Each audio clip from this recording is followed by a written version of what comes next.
There we go. I see YouTube now. So good morning, everybody. We're going to call to order the public hearing for April 13th. Why are all the reporters calling me? This is for the House Bill number 6658, an act making deficiency appropriations for fiscal year ending June 30th, 2023. So, anything to say? Anything to say? No. Good morning, everybody. Senator Online, are you on? No, not right now. Okay, we're gonna dive right into it. So we have up first, we have the Office of Policy and Management, Mr. Potamianos. You think I would know how to say that? And Greg Mesner. Floor is yours, gentlemen.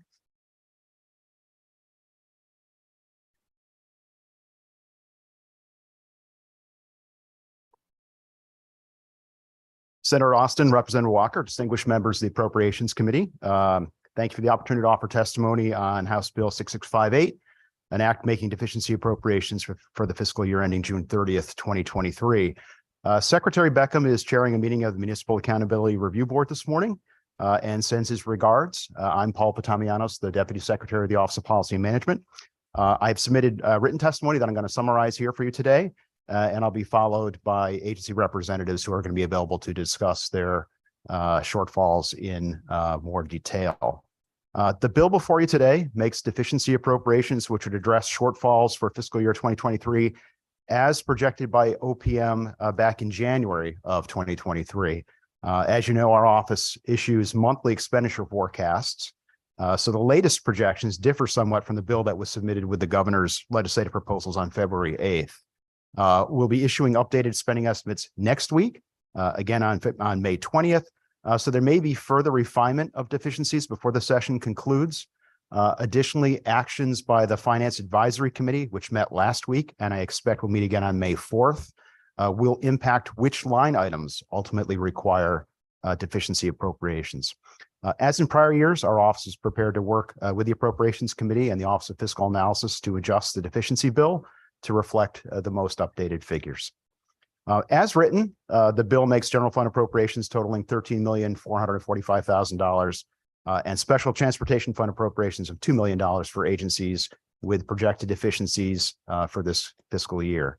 There are reductions in appropriations in each of those funds to offset the proposed increases, resulting in no net change to bottom line appropriations for fiscal year 23 in either fund, and no net impact on the state's spending cap. Section 1 of the bill proposes general fund deficiency appropriations for a number of agencies. I'm going to discuss now those shortfalls and our latest estimates for those agencies' deficiencies. First is the Department of Economic and Community Development. We're anticipating a $2,250,000 shortfall in the Capital Region Development Authority account as a result of operating shortfalls of $850,000 at Rentschler Field and $1.4 million at the Excel Center, as activity at those venues has not returned to pre-pandemic levels. I would note that the governor's budget includes adjustments to address pandemic shortfalls going forward. So this should not be an issue for you as you come to an Appropriations Committee budget. Office of the Chief Medical Examiner, total shortfall of $320,000 is currently projected. $125,000 of that is in the personal services account due to overtime costs, and $195,000 in the other expenses account as a result of increased contractual costs. Again, the governor's budget provides adjustments for both of these items going forward. We provided an additional $250,000 for staffing in the governor's budget, and about $230,000 in OE for cost increases. In the Department of Correction, as of March, a net shortfall of $14 million in personal services was anticipated. However, transfers that were approved last week by the Finance Advisory Committee and updated spending estimates result in a projected net shortfall today of $19 million in that agency, And that's comprised of 29 million deficiency in personal services. That's partially offset by lapses of 6 million in the inmate medical services account due to favorable trends in medication costs, and 4 million in the community support services account.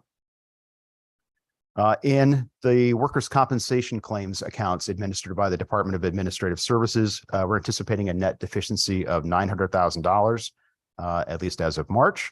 The Finance Advisory Committee last week approved transfers that partially address resource alignment across various accounts that are administered by the agency, but updated expenditure projections indicate a remaining shortfall in excess of $4 million in workers' compensation claims. It should be noted the bill does not include funding for projected expenditures for adjudicated claims. Those are paid from the resources of the general fund, and therefore no additional actions required by the legislature to make funds available for payment of those claims. And I also note that as a result of a transaction approved during last week's Finance Advisory Committee meeting, a shortfall is now expected in the controller's personal services account.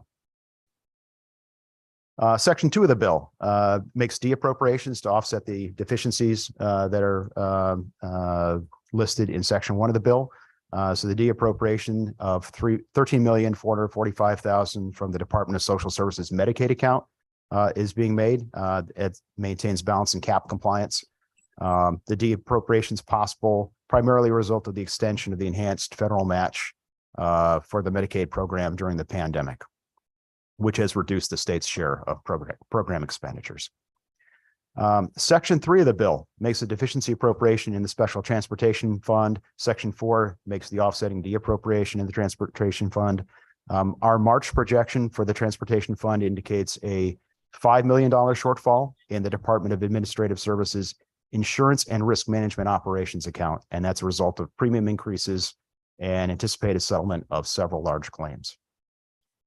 As I noted earlier in my testimony, our office stands ready to work with the committee and the Office of Fiscal Analysis on revisions to bill to reflect updated deficiency projections. As happens in most years, additional Finance Advisory Committee action in May and June may be required to address timing of funds to ensure agencies can address operational needs until such time as deficiency appropriations are signed into law. And those may impact the requirements that need to be reflected in the final bill. Agency representatives have submitted testimony and are available to answer more detailed questions about their shortfalls. Thanks for the opportunity to present testimony, and I'm happy to answer any questions you may have. Thank you very much.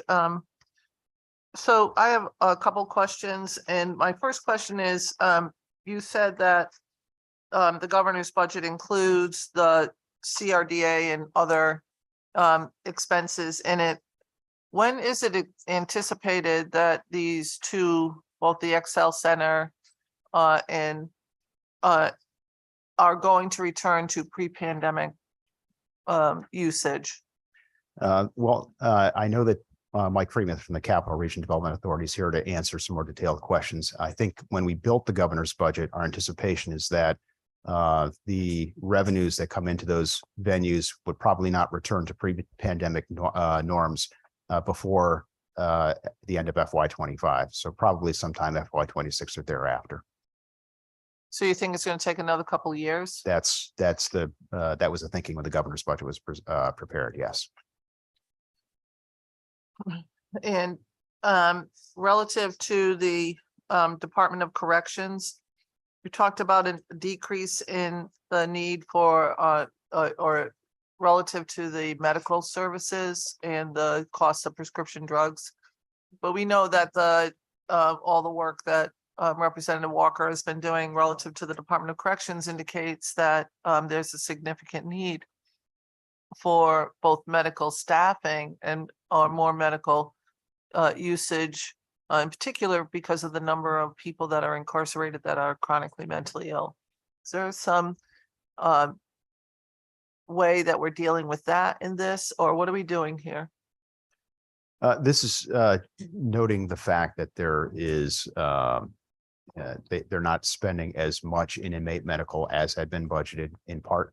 You've mentioned some of the staffing that isn't there, but also they have some favorable cost trends in medication. So I know that the commissioner's here to talk in a little bit more detail about the operations of the agency, but it really is just reflective of their costs to date.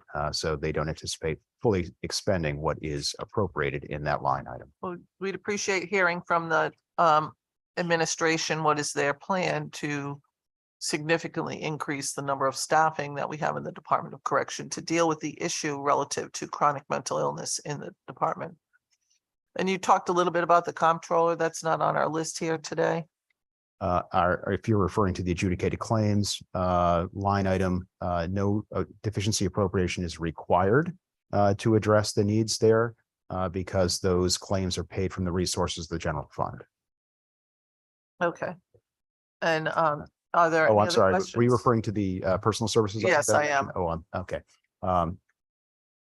We don't have a firm number yet because it's going to depend on their personal services projection over the next couple of months. I think we believe it's in the neighborhood of a couple of $1 million in PS, but that And that's relative to the fact that we took money out of PS to cover the pandemic pay that is correct. program, so that could get paid out as soon as possible and not wait until the deficiency bill was completed. That is correct. Thank you. Representative Walker. Thank you and good morning. Good Well, morning. Good morning, Greg. Good to see you guys. Okay, so I'm going to pretend like I don't know what's going on with this bill because we have people who probably are still trying to figure out exactly what happens with the deficiency bill and what do we do with it. So I'm going to ask you questions in that line. Sure. Okay, so the first section identifies the agencies that are running in the red, correct? That's correct for the general fund. For the, yeah, I'm sorry, That's for the right. general fund. Good, keep clarifying those so that everybody knows, because we have multiple funds. We have transportation, we have insurance, we have a plethora of, tourism, all those. But just in this purpose, we are looking at the general fund. That's correct. Okay, So the structure of the bill is general one, section 1 of the bill makes general fund deficiency appropriations. Section 2 makes a deappropriation in the general fund so that it maintains balance in the general fund and has no impact on the state spending cap. Section 3 is the transportation fund appropriation. Section 4 is the deappropriation of transportation fund, again, to maintain balance in that fund because we're required to balance each fund. thank in you. the state. I hope that helps, because I know we have a lot of new people and we have some older people who, older members who also we got a lot of older people, okay? Won't go there. But we have a lot of people who have not always understood the deficiency bill. So I think we need to make sure we identify that. So when you say you, in section 2, you deappropriate, the question I think somebody would ask me is, well, why didn't you do this in FAC, the Financial Advisory Committee? Can you explain why we couldn't do it there? The Finance Advisory Committee does not have the authority to deappropriate funds. That's a power to the General Assembly. The Finance Advisory Committee has the authority to move monies between line items within an agency's budget. So in this case, because we have resources available in the Medicaid account beyond those that are required to fund the state's share of program costs, they're available for other purposes. In this case, we've proposed using them to offset the additional appropriations needed in the general fund for the Department of Economic Community Development, Medical Examiner, Department of Corrections, et cetera. Okay. And also, when we deappropriate, we are reducing the amount that agency would possibly lapse in funds in that agency, correct? That is correct. Okay, so section 2 goes to section 1 and section 4 goes to section 3 in balancing it out. Absolutely correct. Okay, thank you, sir. I got a few questions when I was on my way in, and I just said, we're going to go to school for a little bit, just so that people understand. I appreciate that, and I apologize if we talk in code sometimes. Oh, no, we do this so much that sometimes we just have to pause for a minute so that we can let everybody into the tent and understand what's going on. So thank you for that explanation. Thank you, Madam Chair. Welcome. Thank you. Representative Hoxa. Thank you, Madam Chair, and thank you, Representative Walker. I appreciate you, kind of breaking the ice with the way that you, phrased your question and the way you qualified it there. I appreciate it because I had some of those same questions and concerns. And just to offer an alternative, way to describe older people, maybe people with a lot of experience. Maybe that's the term we'll use. Highly experienced people. Thank you, gentlemen. I appreciate you coming before us today to clarify and answer our questions. So I'm basically going to just explain to you how I understand this bill to be, and you just let me know if I'm right, wrong, and if I'm wrong, where I'm wrong. So you're basically asking for money to fill gaps or holes in the previous budget, aka the deficiency, with new money in the current budget, and the money is coming from various funds, including the general fund. Am I correct in understanding it that way?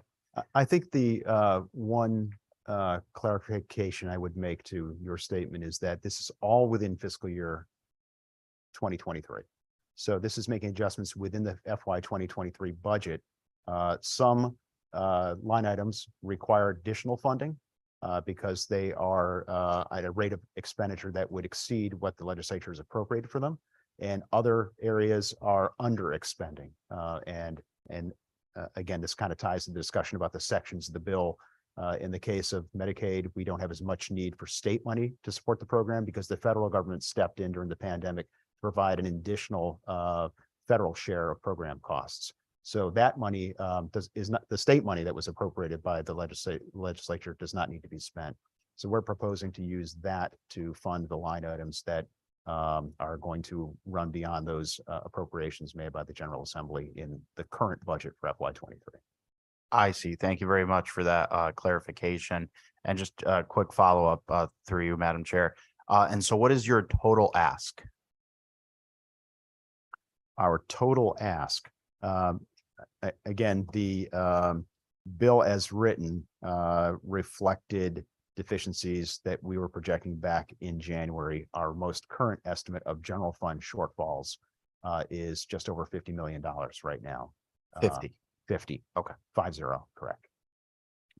Thank you, Madam Chair. Thank you. Thank you. Are there any other comments or questions?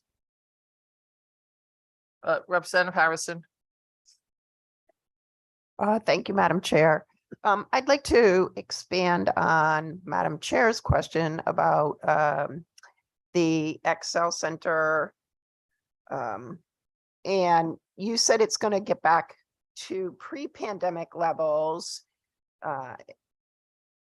in FY25 is your estimate. At that point, is it going to be able to run on its own, or is it still going to need a subsidy from the state of Connecticut? Mike Freemuth will be here to talk a little bit more about the specific venues. He's the head of the Capital Region Development Authority. The current budget includes support to that authority for its administrative expenses, as well as helping to bridge the gap where venue revenues don't support operating costs of those venues. So right now, they're not seeing the traffic back to those venues that would generate the revenue to support the operating costs. When we constructed the governor's budget, I believe the estimate we had from CRDA was that they probably wouldn't approach pre-pandemic revenues from venue events until probably late FY25 or FY26. That timeline might be slightly different now, and Mr. Freemuth can address that when he's presenting a little bit later. But I think at this point, we believe that it's not going to return to pre-pandemic levels during the upcoming biennium, fiscal years 24 and 25, and would require additional subsidy to keep those operating costs for those venues supported until the full level of traffic returns to those sites. Okay, but I'm not sure if my question is, even when it returns to what we thought was its full level of traffic, are both of those venues still going to continue to need support from the state? I'm not sure in the budget. Yeah, I'm not sure I have an answer to that question. I know that the Capital Region Development Authority will require some form of support for its administrative efforts. I couldn't tell you what the revenue flows will look like for those two venues at this point. Mr. Freemuth would have to address them. Thank you. Thank you, Madam Chair. Are there any other questions? Seeing none, thank you very much, Paul. Thank you. Up next is the Office of State Comptroller, Kara Downs, and I believe with you, you have Carolyn Salwin, Carolyn Mercier, Kevin Kurian, Betsy McDermott, and Brian Tams. That's correct. Thank you. All right, the floor is yours, ma'am. Great. Good morning, Senator Austin, Representative Walker, Senator Bertel, Representative Nuccio, and members of the Appropriations Committee. Thank you for inviting our office to testify on the Governor's Bill number 6658, an act making deficiency appropriations for the fiscal year ending June 30th, 2023. My name is Tara Downs. I'm the Deputy Comptroller, and I'm here on behalf of Comptroller Sean Scanlon. The Comptroller's Office is included in this bill due to a shortage of funds needed to make whole the Connecticut Premium Pay Program. As you know, the Office of the State Comptroller was tasked with administering the Premium Pay Program, which provides payments of up to $1,000 to private sector Connecticut essential workers who served during the COVID-19 pandemic. The Premium Pay Program has already sent out payments to more than 153,000 grocery store employees, health and childcare personnel, transportation and manufacturing staff, and other workers in essential categories who worked to keep the state operating between March 2020 and May 2022. Due to the overwhelming response by Connecticut's essential workers, the initial funding of $30 million was increased by $45 million in the November 2022 special session. And the $32 million of excess funds from the Connecticut Essential Worker Fund was transferred to the Premium Pay Program. While the additional funds allocated for the Premium Pay Program during the special session helped to address a critical need, there were many applications that remained under review at that time. We're happy to report that all of the applications, including reconsideration requests, have now been reviewed. Additional funds were needed to pay for those applications, as well as administrative costs that resulted from the increase in program funding. The Finance Advisory Committee, at its most recent meeting, unanimously approved the Comptroller's Office transfer funds to make the program whole. This was done in cooperation with the Office of Policy and Management, as well as the Governor's Office. The Comptroller's Office transferred the shortfall in the Premium Pay account from the Personal Services line. This decision was made to address the immediate cash flow needs of the Premium Pay Program account. The resulting PS deficiency can be addressed later in the fiscal year through a combination of deficiency appropriations and reserve for salary adjustment transfers. The $4 million transferred from the Personal Services line will allow us to pay the remaining 5,119 eligible applicants immediately instead of needing to wait until June. Again, these approved applications are the final payments to be made for this program, as the window for reconsideration has expired and no new approvals will be issued. To address this deficit, we anticipate a surplus of about $1 million in the PS line. In addition, we have $1.2 million of expenses eligible for RSA transfers. This would leave a deficit of $1.8 million in personal services. So our office respectfully asks that our PS line be made whole. Our state's essential workers kept us safe during a time of global crisis, and ensuring that these payments go out in an expedient fashion is one small but meaningful way that we can show our gratitude. Again, thank you for the opportunity to testify. I and my colleagues are here today and happy to answer any questions that you might have. Thank you very much. Are there any comments or questions? Representative Porter. Thank you, Madam Chair, and thank you for your presentation.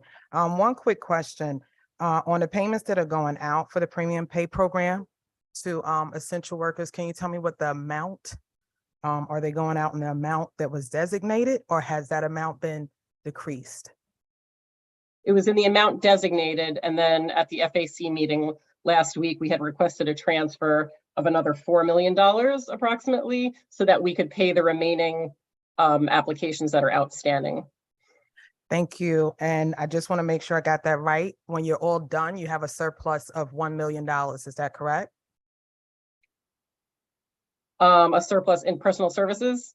Yes. We have, hold on one second. We have, yes, we anticipate a surplus of 1 million in the PS line. And then we're also eligible for RSA transfers of 1.2 million. So this would leave a deficit for us of 1.8 million of the 4 that was transferred. And my final question through you, Madam Chair.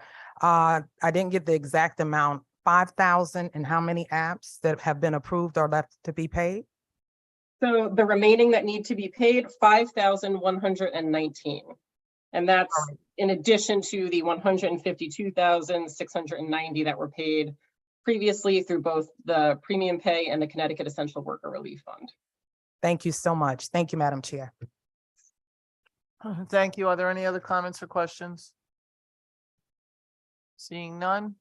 Thank you very much. Thank you. Up next is the Department of Economic and Community Development, Paul Robertson. Mr. Robertson. Good morning. How are you?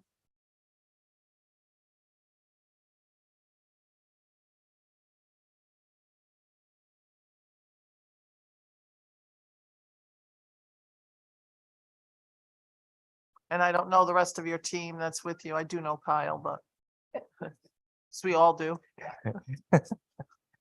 Good morning, everyone. And I have with me Joseph Jeremiah, who is the Chief Financial Officer at Capital Regional Development Council with me today. And I'd like to say good morning, Senator Austin, Representative Walker, Senator Berthal, Representative Nuccio, and the members of the Appropriations Committee. My name is Paul O. Robertson. I am the Deputy Commissioner of the Department of Economic and Community Development. And I'm here on behalf of Commissioner Dom, who would have loved to have joined you today. She's at a round table and sends her best regards. With me, as I mentioned before, is Joseph Jeremiah, Chief Financial Officer at the Officer at the Capital Region Development Authority. And you have our testimony, so I'll just summarize. CRDA was created to manage many of the state's entertainment and sports venues and parking lots, among other activities. They're currently experiencing operating losses as venue attendance has not returned to pre-pandemic levels at the XL Center and Rensselaer Field. And the governor's deficiency bill provides $2.25 million to help make up those losses. With that, we would urge the committee to adopt the governor's deficiency bill. And thank you for the opportunity to be here today. And we're happy to answer any questions that you may have. Thank you. And so I'm just going to ask one question. Are we marketing these venues to bring them back to pre-pandemic time frames? I will defer to. Yes, Senator. Each, And you have to say your name too, sir. okay, Joseph Jeremiah, CFO of CRDA. And these buildings, even with the deficiency funding and appropriations, the buildings bring in revenues to support around 3/4 of their operations. I can't hear you. I'm sorry. You have to get close to that. That mic is probably a little bit too far. There you go. All of the venues that CRDA deals with, they run revenues themselves of around 3/4 of their expenditure level. And the appropriations cover the remaining quarter of that deficiency. So we are marketing these buildings nationwide, not just within the state. Okay. I have other people that are talking, asking questions, so I'm going to leave it to them to ask that same question. But that is something that I think that as a appropriations, we're getting increasingly concerned that we are providing revenue every year for these venues, and we just would like to see a return on what our investment in this area. So, Representative Walker. Since I was the one that said why. So let me restate it so I understand. The venues that you are having at the XL Center have a return of 3/4 of the cost. Is that what you're saying? Approximately, yes, Representative. That's not a good business plan. Well, So can you tell us what are we paying for, some legacy costs or something? I guess I'm being a little naive because no, they're within CRDA because of the economic development that they support. I So can't hear you. when these buildings, I'm sorry. when I these can't venues, hear. Go ahead. when these venues are created, Yeah. they're created to create economic development within their region and within the downtown area. So when we're open, we do statistics based on all the restaurants and the outside third-party revenue that's generated with these buildings, not just within the Excel Center itself. So that's an interesting business plan. Is that a normal business plan that we do when we have arenas like that? We always take in the economic impact surrounding it? That's how states and cities offer civic center, convention center, stadiums to support that level of activity for either their capital city or throughout the state. Okay, so give me another facility that has that same business plan in the state. We have the Connecticut Convention Center that operates the same way. So that any different- event that we have there, we want to achieve 3/4 Yes, of the cost. yes. And then And then the state covers the other quarter. and we also manage the stadium at Rensselaer Field on behalf of OPM. That stadium is slightly different where it's primarily dependent on UConn football season attendance. So depending on how that goes on a yearly basis, those revenues or expenditures, that level will change. So when we have a basketball game from UConn at Excel Center, we are projecting only 3/4 of the costs in the game itself? No, all the events have different ratios. If UConn sports generally exceed that mark, as well as concerts, but then normally family shows will fall below that. Okay, so the community activities are covered by the other expenses of the larger venues. Yes, Representative. Okay, that makes that kind of says it a little differently. I kind of understand that. So we are sharing it with the community by providing the space for them to have activities in there. Correct. Okay, all right. Now that sounds a lot better. Thank you, Madam Chair. Thank you. Representative Nuccio. Thank you, Madam Chair. Good morning. So I have a few questions to follow up. So the 3/4 funding and the quarter state funding was to cover your operating cost? Correct? Yes, correct. Okay, are you audited? Yeah, we have an outside auditor, Cohn Resnick. Our auditors are chosen our outside auditors are chosen every 3 years and allowed to stay on a 6-year cycle. Currently, we're audited by Cohn Resnick, and then every 2 years, we're audited by the state auditors of public accounts. Is anybody, is the state overseeing your expenses at all and to ensure, what is being spent is in line with the appropriation of the 25% subsidy? Yes, Representative, we report to 2 agencies, our statistics and financials, DECD on a quarterly basis and OPM on a monthly basis. Do you know any other state by chance that is subsidizing an event venue like this? Our greatest competition falls from Rhode Island. In Rhode Island, and the state subsidizes their venues? Yes, Do you happen to know by how much? I don't have those numbers. It is significantly more where they outbid us quite often for large scale conventions. Okay, and the Rensselaer Field, you mentioned the convention center is the same 3/4, 25, a 3/4 and 1/4 subsidization. What about Rensselaer Field? Rensselaer Field is, as I was mentioning, is nearly 100% dependent upon the UConn football season. So for this year in particular, there's about $1.3 million worth of expenses. We have before you about 850,000 of that has to be, or we're asking to be covered through the state appropriation. And what happens to the balance between the 850 and the 1.3 million? That's what the stadium generates itself while putting on these, either the football games or the smaller community events that occur, such as fun runs or community events within the stadium itself. Prior to the pandemic, the stadium was running at break even. So Prior to the pandemic, it was at break even. it was at break even for about a decade before that. Okay. And then you had mentioned that part of the benefit that you're offering is that we have community events at all of these venues. Do you know how many community events we're having at the Excel Center that are open and free to the community? Not open and free to the community, offering events to the community, as in family events such as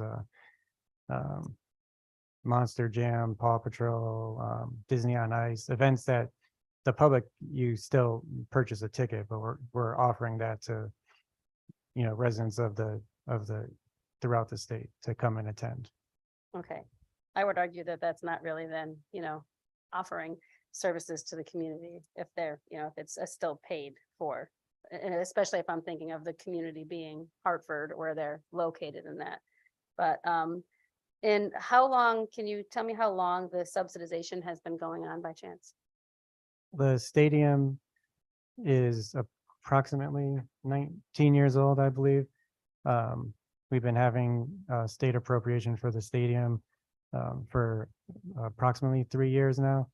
Before them, as I was saying, it was running around the break-even mark. The convention center is nearly that age as well. It's had a subsidy since it was built. And the Excel Center, it's been under CRDA management for approximately 10 years now, and we've had a appropriation for that venue as well. For the 10 years? Yes. Prior, to get back to another question that was asked earlier, prior to the pandemic, the Excel Center was able to run on appropriation of 800,000 a year. Prior to the pandemic? Yes. So that wasn't 25%, then it was significantly less? Yes. Okay. But we also subsidize the Excel Center, which is in our written testimony, through garages that CRDA manages. So we have 1.4 million that would have come from the Church Street garage that we manage. However, because of the delay in return to office personnel, those third-party insurance companies or companies have significantly reduced their usage of the parking garage. And that's where this ask comes from, is that we don't have the surplus in our garage that we normally operate to then fund the Excel Center operations. Okay, thank you very much. Representative Harrison. Thank you, Madam Chair. And I think a lot of my pre-people asked an awful lot of questions, but I'd like to continue on and go to the parking garage. So what are we doing and what's our expectation as to when or if it's going to return to pre-pandemic levels, or are we in need of adjusting what we're charging there in the parking garage? To your first part of the question, when return to office and the downtown level, that's much greater than that involves CRDA. We're encouraging, just as the city is encouraging, greater return to office workers, specifically at the insurance industry, where many of our private contracts at the garages come from. We do see that level of, not talking about parking, we do see the level of tourism coming back at approximately near the end of fiscal year 25, 26.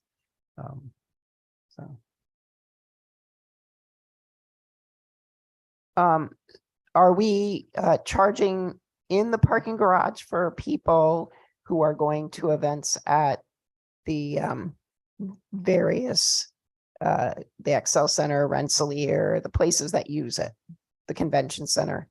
Yes, we do charge what we do a market survey of the city parking garages every year. We try to maintain around to be at the median level or slightly below the median level. Us CRDA having and managing parking garages, we use as another economic development tool to spur the community to come to these events. So is there a subsidy currently going on? Or is there a need of a subsidy for the parking garages also? For the parking garages, currently, all of our garages, we have 6 of them are running at break even, and we project that they will run at break even again next year. One garage that we have in the Bushnell South district was just built last year, and that's going to take longer to get to break even. Okay, thank you. Thank you, Madam Chair. Thank you. Representative Nolan? Thank you, Madam Chair. Good morning. Thank you for coming before us. A couple things were answered, but I just want to revisit a few of them. Community events. Are there any free community events at all?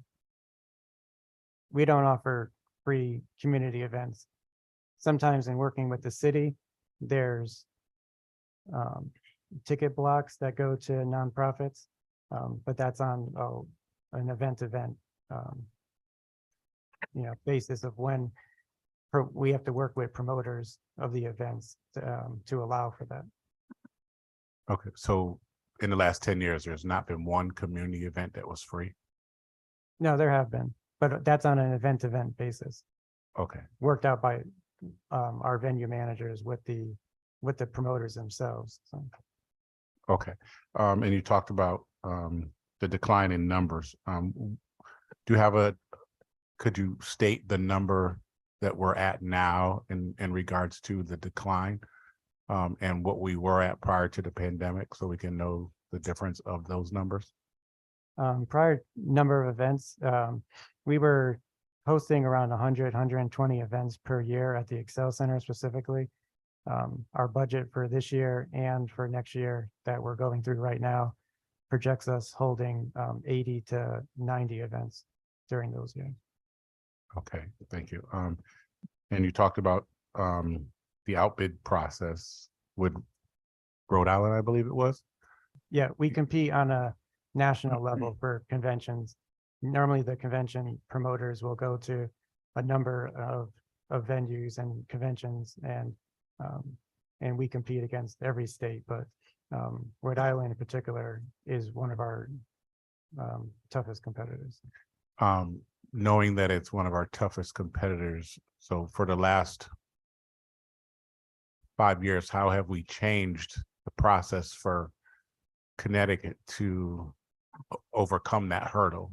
What have we done different to try and get people events here instead of them going to Rhode Island?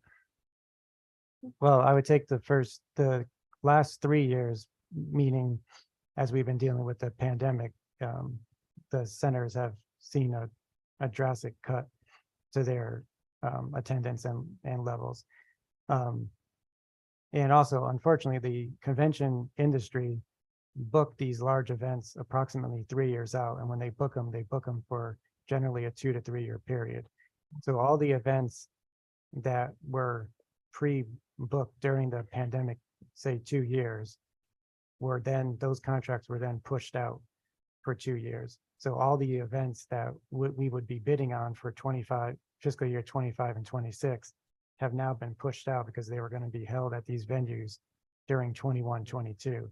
So there's a 2 year gap before these events go back out to bid. So right now we're looking at events, we're trying to bid on events that'll occur in fiscal year 25, 26, 27. And that's what the industry is experiencing right now, is this 2 year lag where contracts during the pandemic were moved out. So now the promoters, there's a 2 year lag before we could go out again to get events. And what are we going to do different than prior? Beside the actual marketing programs of the venue, that I would have to get back to you, and each one is very specific. One way we compete against other states, though, is the subsidies that we provide these conventions. And through that program, it's based on statistics of how many room nights a convention might bring and how much other development activity within restaurants, what they would bring, and based on that formula, they would be eligible for subsidies for their event to entice them to come to, say, Hartford versus Providence. Okay, and the final question would be in regards to insurance, being like the insurance capital, I would say, we've lost a lot of revenue in regards to the pandemic. Is there not a policy that the state of Connecticut can get with the insurance companies that can cover the lost revenue with a claim?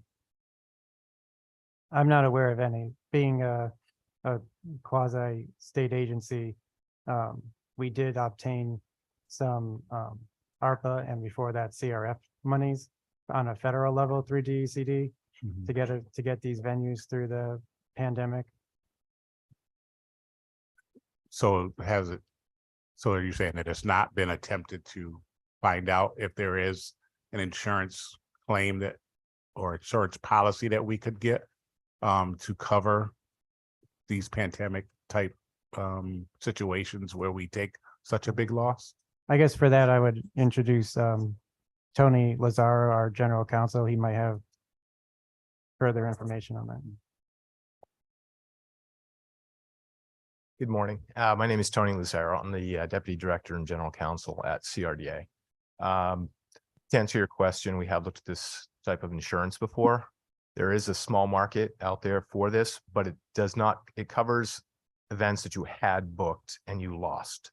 And it really only covers the losses that you incurred that were direct expenses. So it will not project your profits. What it will do is if you've had to go out and rent $50,000 worth of equipment that you can't get back, the insurance will get you your $50,000 back, but it will not get you the $200,000 that you may have made in profits. But we have investigated that type of insurance, yes. And before I get darts thrown at me, so have we recouped anything since the pandemic through insurance?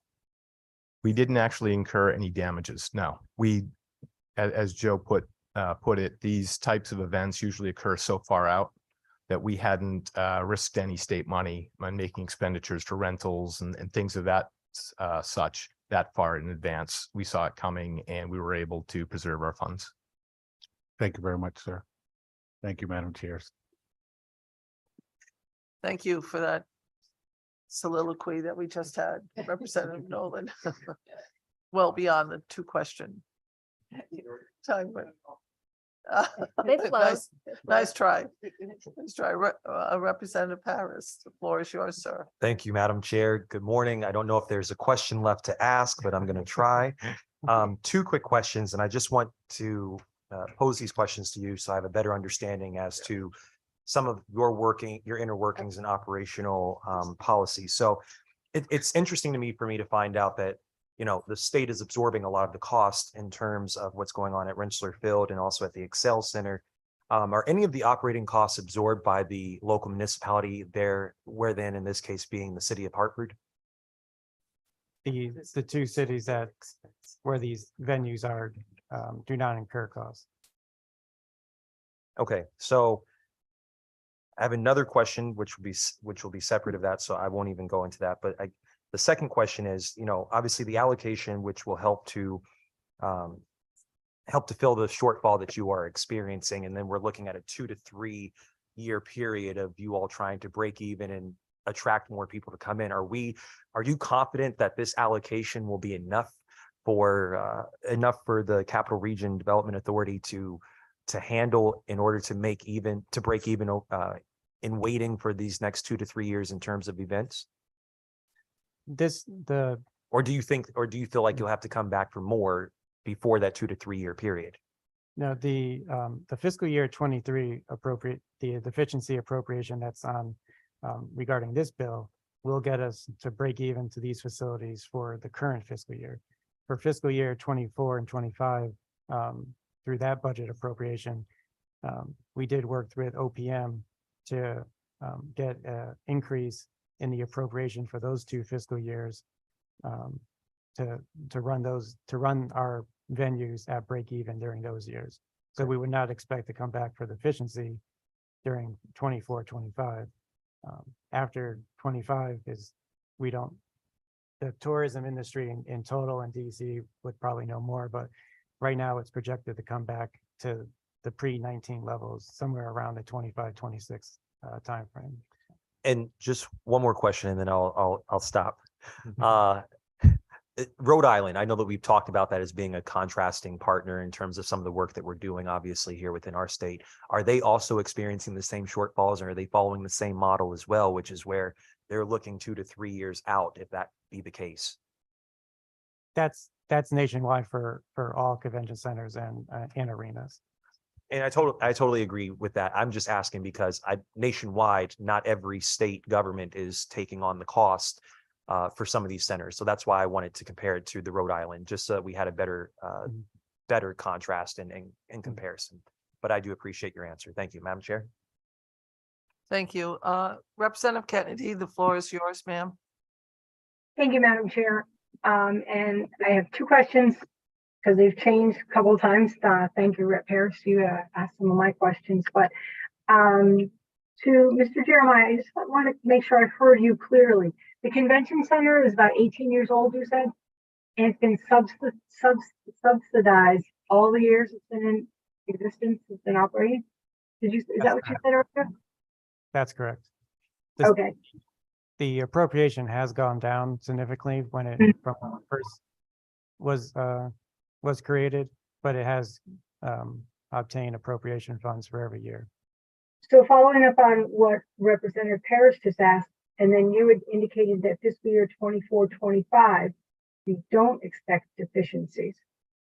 Am I not understanding that correctly? Or are you thinking that because you asked for an increase, you would get past that?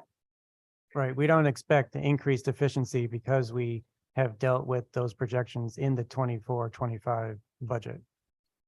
Okay. All right. I'll stop there, Madam Chair. I appreciate the time. Thank you, Madam Chair, and thank you, Mr. Jeremiah.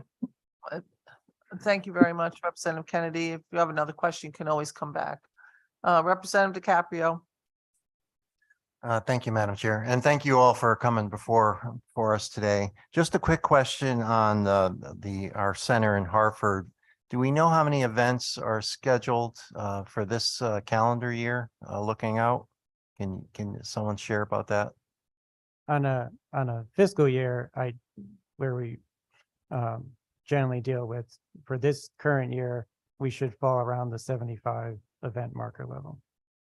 75 events that 70. Are scheduled?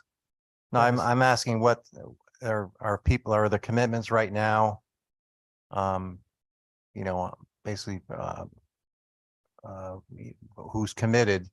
And I see Rhode Island, if you check their website, there's 9 events scheduled just in the next couple months.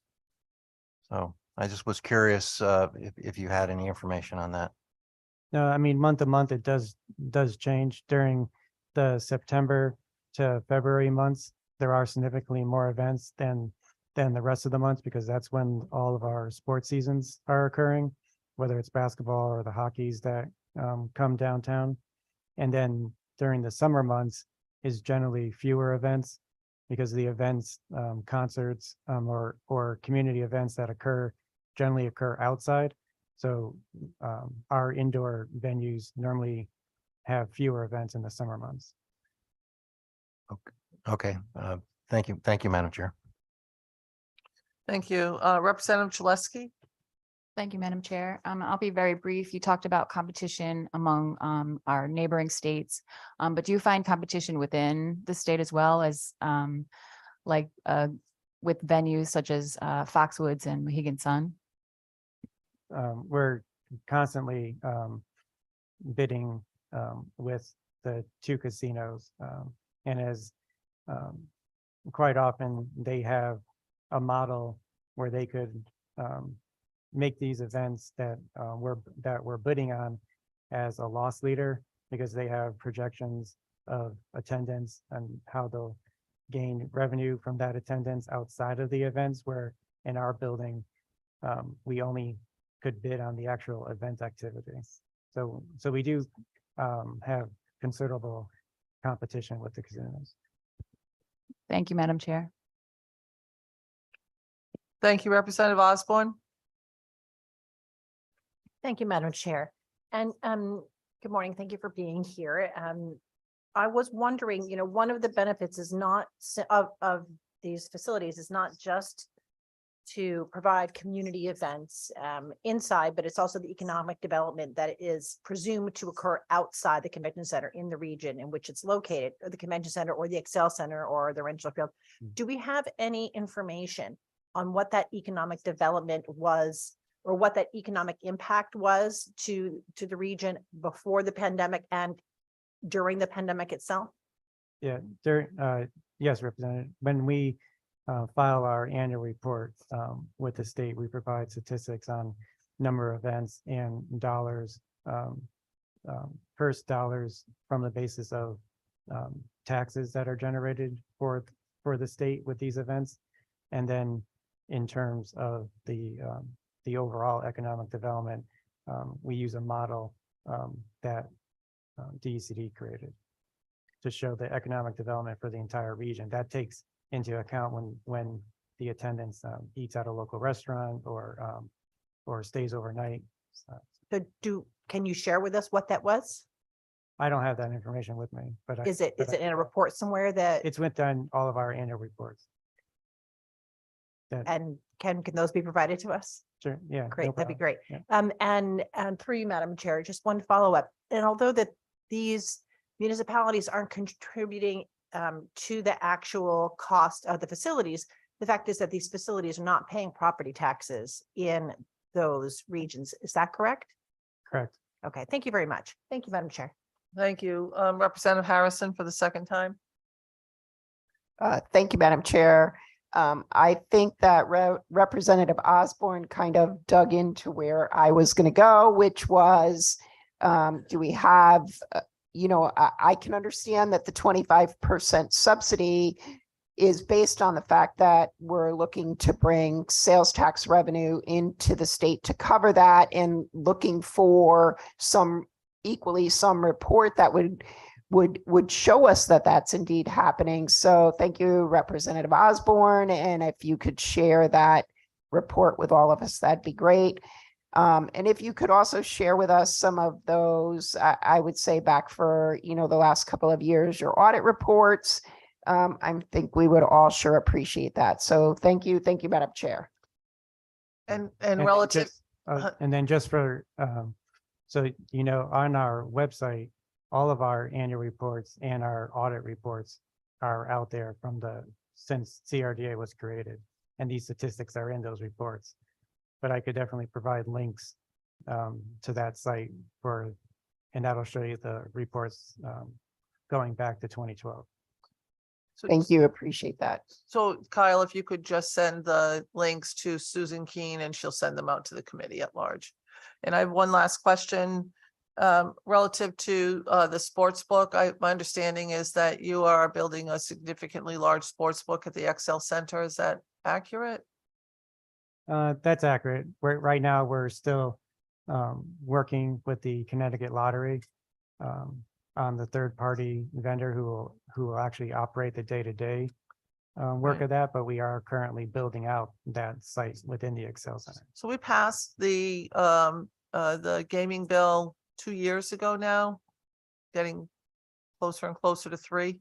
So I'm curious, are we going to see that really happen? Do you think that that's going to happen? Because Rush just backed out of the Connecticut Lottery. So where are we on that? I could bring up Anthony Lazaro again, who's working on the contracting with the Connecticut Lottery, to give you a time frame Okay, of when great. we expect that to come up and go. Thank you. Good morning again. So the answer to your question is yes, we were thrown a curveball when Rush Street pulled out. Right. We were very close to an MOU with Lottery on operating at the XL Center, which would start as soon as we finished construction, which is probably September 1st is what we are aiming for, to finish construction and be up for gaming. The curveball being the company that was going to be managing that for this on behalf of Lottery has pulled out. My understanding is they are going to honor their commitment and they are going to operate within the state until a new company can be selected. So when construction is done on 9/1, you'll be able to open it then with Rush standing it up, but shortly thereafter, or sometime thereafter, maybe not shortly, another vendor will be found to run the area. That's our understanding. Again, Lottery is running that that search, and they're the ones selecting. CRDA is just merely all we can do is stand by and wait till they actually select somebody and tell us who the new vendor is going to be. But that is our understanding. Timing, I wouldn't want to comment. I'd really leave that Right. piece up to Lottery. And so the dollars that are brought in through that, does that go back to the Excel Center? Yes, there was separate legislation passed that said any profits made specifically at Excel only would be funneled from OPM back to us. Back to CRDA. CRDA to help maintain the building and perhaps address any either capital improvements that need to be made, or possibly even run future deficits that some of you folks had asked about earlier. So the possibility exists that the deficiencies would experience a decline of the deficiency itself and may be covered just with the sports book alone. That would be a best case scenario. I mean, all these are speculative, but yes, that is the hope, that this additional funding would eliminate that gap. Thank you. Are there any other comments or questions? Representative Hoxa. Just a really quick question. What specifically goes into constructing a sports book as far as construction costs? Just from my experience at, going a couple times at the one in the casinos, there's kind of a section that they kind of partitioned off and designated as the sports book section. Are there like computers, servers, things like that need to be installed? Can you just kind of like help us better understand specifically what sort of construction related expenses go into creating a sports book at a facility like the XL Center? Thank you. Sure. So unlike most places which have an existing restaurant and where they go in and maybe add a room, add additional kiosks, computers, things of that nature, we didn't have that room at the XL Center. We literally had to enlarge the envelope of the building out towards Ann Street to even create the space in which we could put the sports book. Additionally, as you know, we're looking at expanding, or I should say renovating the XL Center in a much larger project that has not been approved yet. But as part of that, one of the areas that we also have to increase anyway was our concession area. If you've been to the XL Center, you understand we don't have the concession space necessary to get the food out to people. So we lose sales because people don't want to stand in line when it's 20 minutes to get food. So part of this is also not just to gain the sports book itself. That apart from that, it's going to be a restaurant and a bar, so that during events, people now have an additional space within the XL Center to go and enjoy beer, and also while they're there, hopefully bet on some sports. Thank you, sir. I appreciate that answer. Thank you, Madam Chair. That's all I have. Thank you. Thank you. That's why I'm curious why we would be projecting a deficit out for the next 2 years, because at least a good year and 3/4 will be under a fully constructed, expanded sports book, because it's different than many of the sports bars. It's much bigger, is my understanding, with more amenities to bring people in. Yes. That's true. The one thing I'll say is, again, just when you're trying to project the amount of revenue, it's just exactly that. You're projecting. We don't know what those numbers are going to be. We can say it could be $500,000, it could be $1 million that we're going to get in revenue, profits from this. At this point, it's just so hard to speculate that number, especially since now there's a new company coming in. And we don't know what that business deal is even going to look like. Again, that's an RFP is going to go out. There's going to be a new company selected. It's going to be a different business deal. So for us to try to project 2 year, even a year from now would be very difficult. So we've been trying to be very conservative. Well, we're going to try to be very conservative with the money that we spend on CRTA and ask you to push Connecticut Lottery to make sure that this happens, because it's been 2 years. And we approved that bill 2 years ago. And when we talked about the bill, we were told that many of those sportsbook environments would be up across the state, and they're really not yet. I think they're more than halfway done now, but still.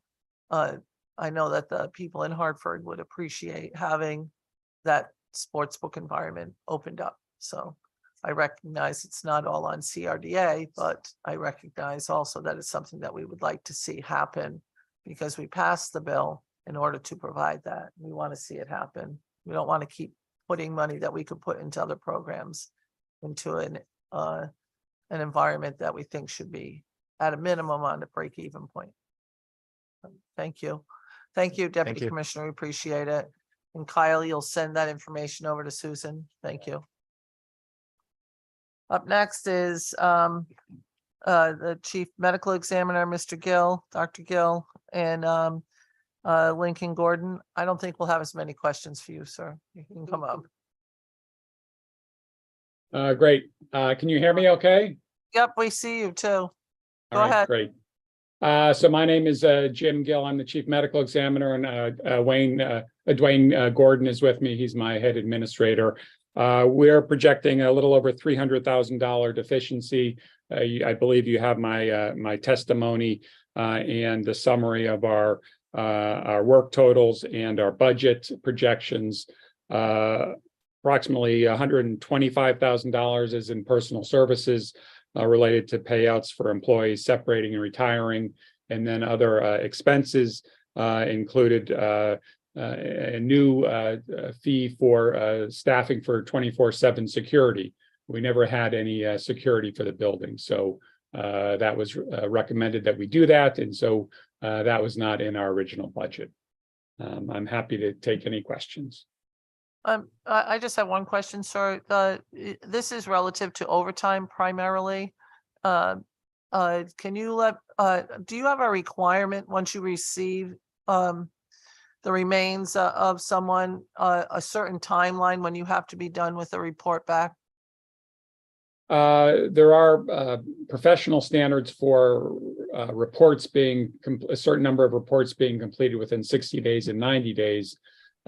Regarding the overtime issue, that would be more related to our kind of 24/7, 365-day work schedule. We never know when someone's going to be found dead at home or in the woods, or a motor vehicle collision or a homicide. And so we have to be flexible in our staffing, and sometimes it slows down, sometimes it picks up, and that's a reflection of just the nature of our work. Thank you. Are there any comments or questions? Seeing none. Thank you very much, sir. Appreciate it. Thank you. Up next is the Department of Correction, Commissioner Quiros. And I know you have a team with you. I don't know who's with you, so.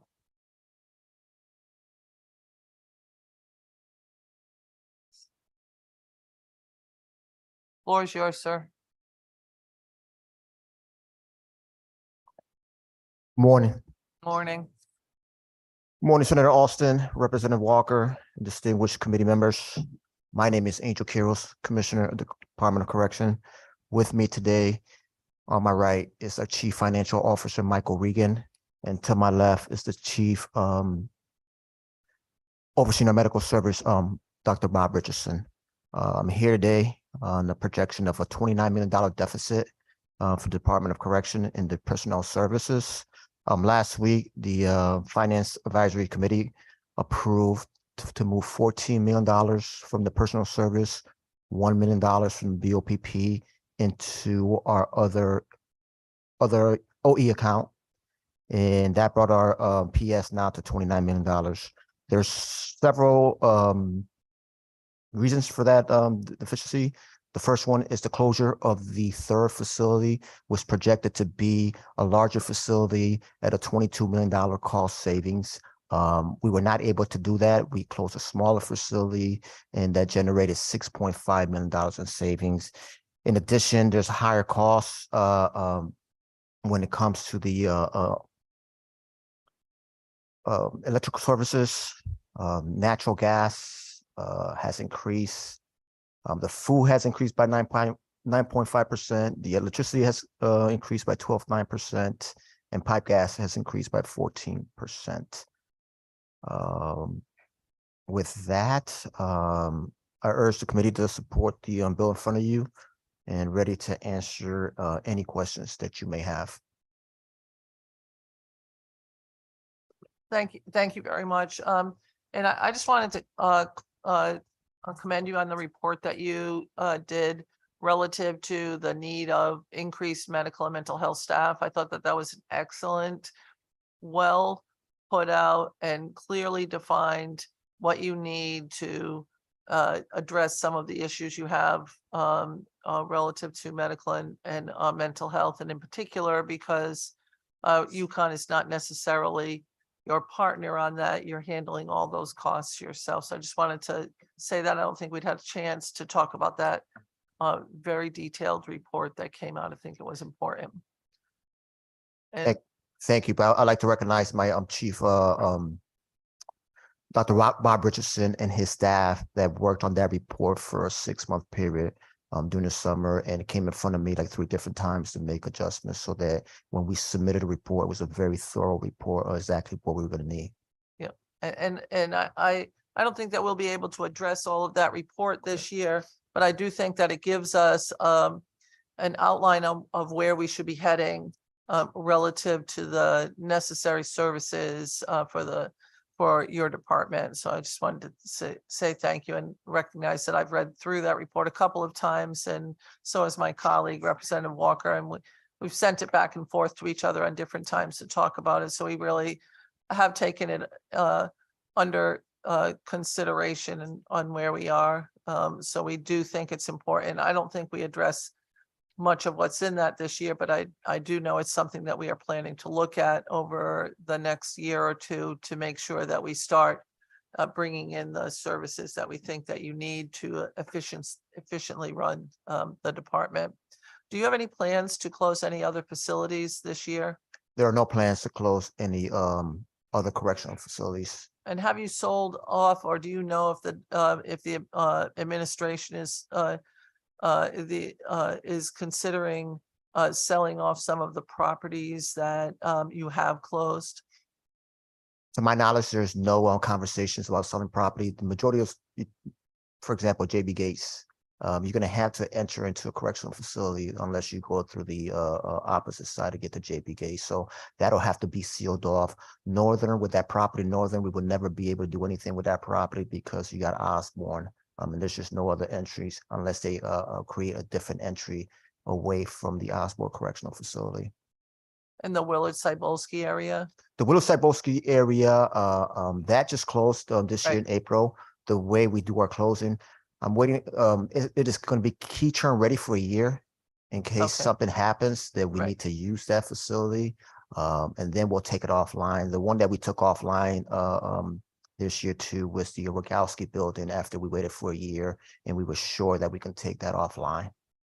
And I know Rogowski was used when there was a fire down at the Bridgeport facility a number of years ago, probably 3 decades ago now. It really shows I've been around a long time. 1992 was a fire. I guess I can relate to somebody who's calling us old. That came from over there. Okay, that did not come from over here. We were helping it be easier. That came from over there. So, anyways, I do think that that's something that we shouldn't hold on to empty facilities for no reason. They should be repurposed and put back on the tax rolls within the respective facilities. Is Virgin closed down now? Virgin is closed down. That property was sold to, I think, UConn. Okay. Yeah. Well, thank you. I know a lot of people have questions for you, unlike the chief medical examiner. They will have questions for you, sir. Representative Walker. Thank you and good morning, sir. Good morning, Representative Walker. Good to see you. And I also first want to commend you for that report, the mental health report. And my colleague is accurate in saying that we have referred to it several times, trying to figure out how do we help in reducing the number of people that are being incarcerated because of mental health. And I know you feel that really tremendously. And it's really something that we've got to be honest about. We can't use your facilities for a different purpose. And that's the part that really is kind of sad. Can you, first off, can you tell me how much does it cost a year to house an inmate in your facilities?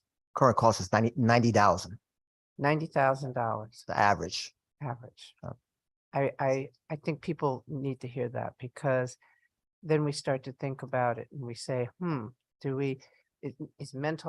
we spending mental health 90,000? No, I don't think so. Are we doing those things for healthcare in 90,000 a year? No. I think we have to look at that.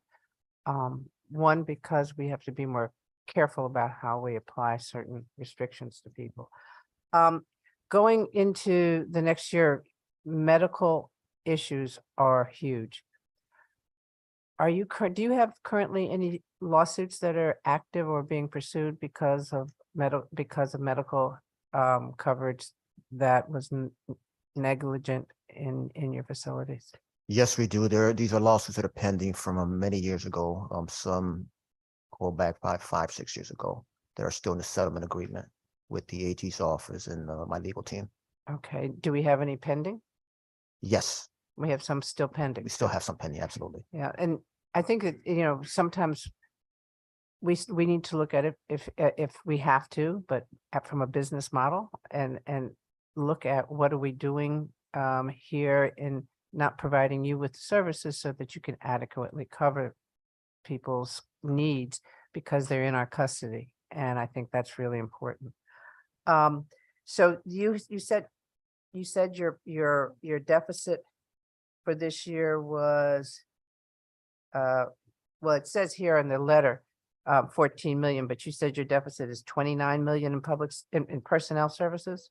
Yes, so last week in the FAC, we moved 14 millions from PS to cover the OE and 1 million from the BOPP to cover the OE. So that went, at that time last week, our personal service was at $14.8 million, and we're moving the 15 millions out of the personnel service.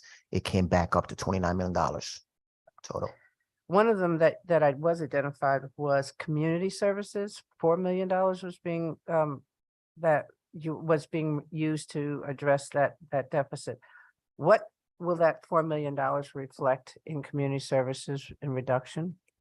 I'm gonna let the my FL answer that question. Thank you. You'll Your note, name, sir, please. Michael Regan, I'm the CFO for the Department of Correction.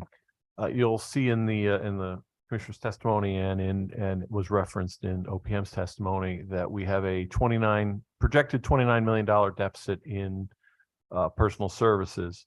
And you were at the FAC, you're familiar with the fact that we moved money from Yeah, I remember that. A to B.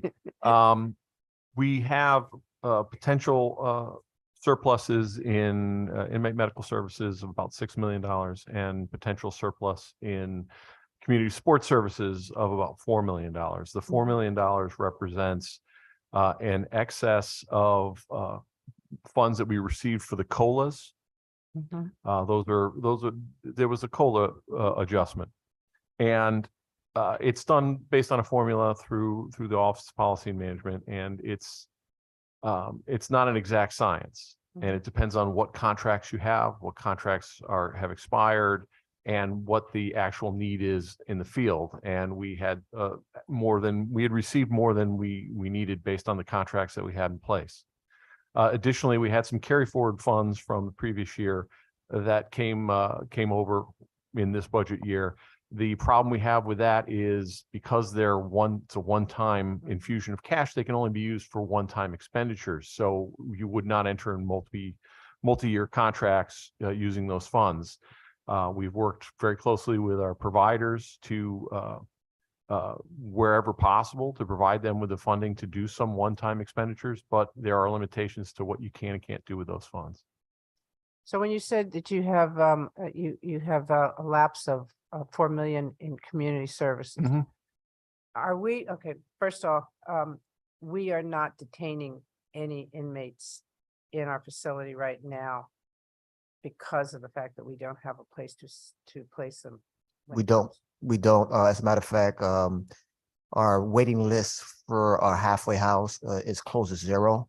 In previous years, you had a waiting list of 100, 200, 300. So they're getting out right on time, which gives me the flexibility too with individuals that have been incarcerated for a long time. They even bring them out for a longer time so they can get some stable in employment and raise some funds so that they can be successful. Okay, so we're not holding anybody longer than we need to Nope. because of that.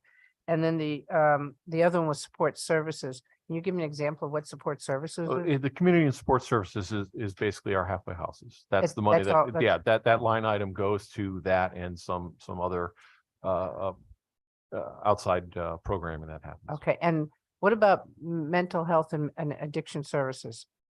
Are those part of community services? Only insofar as they are included in that programming. Mental health and addiction services inside of facilities is part of our larger budget, PSN and OE. Unfortunately, I know quite a few of your members of the inmates going in have addiction issues. So we are not, again, we're not neglecting the connection with them to get into the addiction services because of what we've got in this lapse here, right? You're correct. We those needs are being addressed through those community providers that we work with. Okay. All right, and I have one other question. When we were going through the budget, we came up to a facility called 60 West. Yes, that is not a DOC facility. Correct. That's what I want to make sure that I get that declaration is that you're not, because we're not getting Medicaid reimbursement for the members there. And I want to address that. Because it's not a DOC facility, that means that when they go to that, they are out of the DOC facility. We should be getting Medicaid reimbursement, and that's something that's not happening. And we're going to pursue that this summer and trying to get that, because we don't want to leave any stones unturned when we come to services and providing funding, because because of the circumstance for them to be placed there. I think we should be able to provide them with the services through Medicaid. So thank you very much. Thank you. Thank you for your testimony.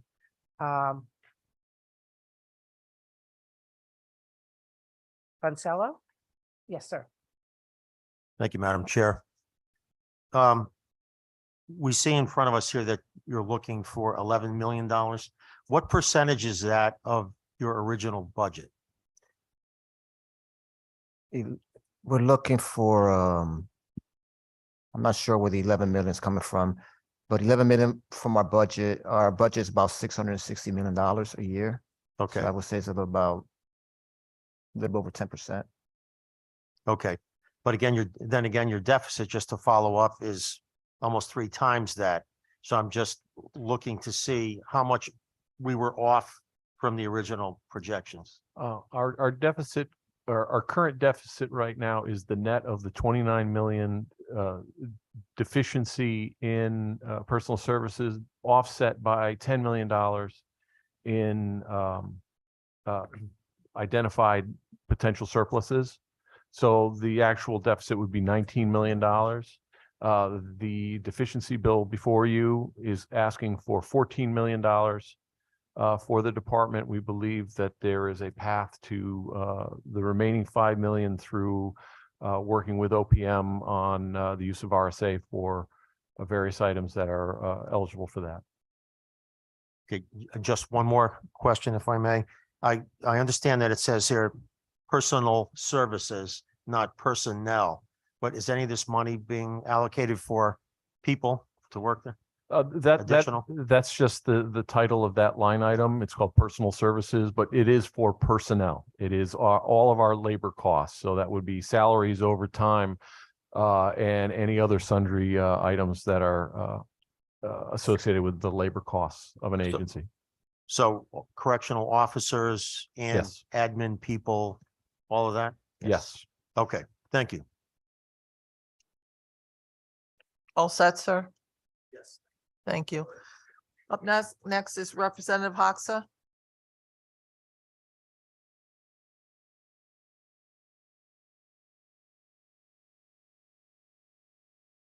Thank you very much, sir. Senator Lesser? Yes, thank you, Madam Chair. Thank you, Madam Chair, and thank you, Commissioner. Commissioner, I understand that, following the passage of the 2018 Support Act, CMS has started approving waivers for Medicaid coverage for, I think, up to 90 days now pre-release. And I know California recently got a waiver and other states have pending waiver applications. As far as I know, Connecticut has not applied for an 1115 waiver to provide a Medicaid coverage for inmate medical care. Why not? Have you had conversations so far with DSS, and could you give us an update on that? Yes, great question. So we are in conversation with DSS, Department of Social Service. We have assembled a team, a working group, a team to explore the waiver of 1115 for the refunds within 90 days of their discharge. And do you know when you could, Madam Chair, if I could continue? Go ahead. Thank you. And do you have any sense on when you could provide an update to this committee and Human Services on the feasibility of that? Is that something that we could potentially do this year? I'm not sure if we can do it this year, but I definitely will keep the committee praised to our next meeting will be the first work group meeting that we're trying to identify if there's any barriers. Do we become a HIPAA entity? The billing will be an area where it's going to be difficult for us. We don't bill, so that we're going to have to put in together a building department and educate the doctors and the prescribers that are providing service on the proper coding so that we can fill the forms correctly in order to get the refunds. Okay, I think this is a important conversation that would address a lot of the concerns that I think we heard from Representative Walker and Senator Austin. Would love to be a part of that conversation going forward, and would hope that you could work with Human Services Committee. And I think we would have a lot of interest in bringing in those additional federal funds to support inmate medical care. All set, Senator? I am, Madam Chair. Thank you. Thank you. Up next is Representative Nolan.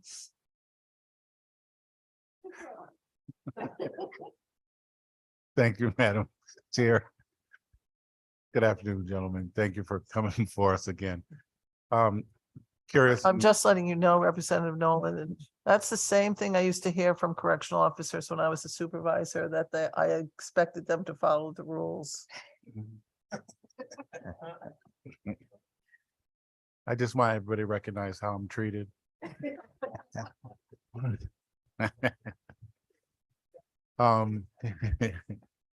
With the recent closing of the most recent facility closing, how many staff from there was sent to other places?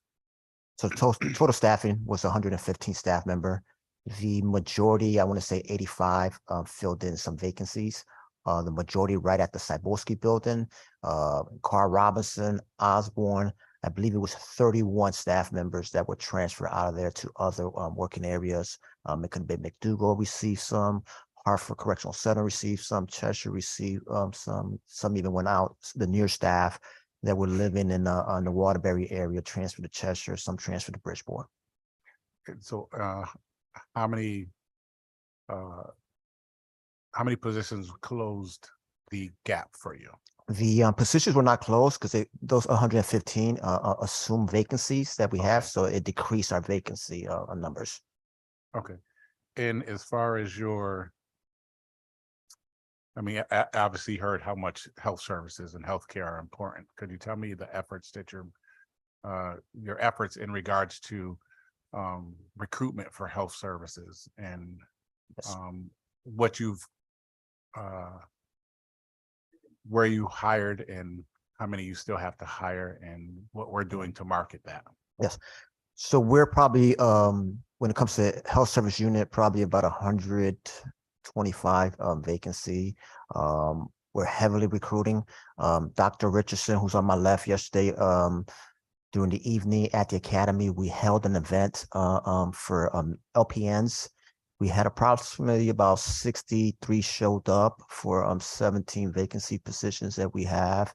We're constantly working with the Talent Solutions, OPM. We've been partnering up with community colleges that may have that can lead us into a pathway for the nursing. Dr. Richardson, you want to add a couple more things that we're doing as far as advertising? Sure, sure. Can everybody hear me? Yeah, so since August of 22, we have had 8 events where we group. I'm sorry, we can hear you, but we just need you to say your name on the I'm sorry, record. Bob so- Richardson, for Chief our Operating Officer. DFC. scribes. So we've had 8 events since August of 22 focusing on nursing. What we've been doing is sending out emails to individuals that we know are professionally licensed in Connecticut and promoting the job openings we have. Then we organize our team of health staff and we do a large scale interview process on there. Since August 24th of 22, we had 136 RN applicants between 8/24/22 and January 6th, 23. 76 of those were qualified according to the job description for interview. 67 of them were interviewed, yet only 9 were onboarded. So we've been tracking these statistics. We are very aggressive in our onboarding and recruiting efforts. I'm working with all the private schools in the state, trying to reach out and get our staff over to speak to them, to let them know about opportunities in correctional medicine. In addition, just the other day, I was touring one of our facilities with a professional member from UConn Nursing School.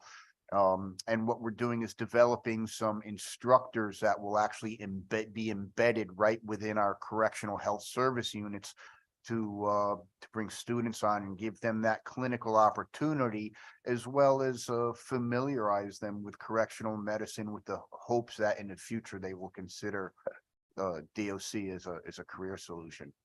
So you talked about LPNs. Is that the 136 applicants? Is that for LPNs? No, the 136 applicants were strictly RNs. RNs and LPNs are different job classes within our agency. So last night we had 58 LPNs scheduled for interview. 47 of them were actually interviewed for 20 LPN positions. We're reviewing that data today and we will be moving forward with the next steps on those candidates. Additionally, I have another event that I'm organizing for the 27th of April in the eastern portion of the state, directed really at the York and Corrigan correctional institutions, where we've had a lesser response, I guess, in applicants. So we're trying to kind of target things regionally. Okay. Could you send us that information when you put stuff out, especially in eastern part of the state? And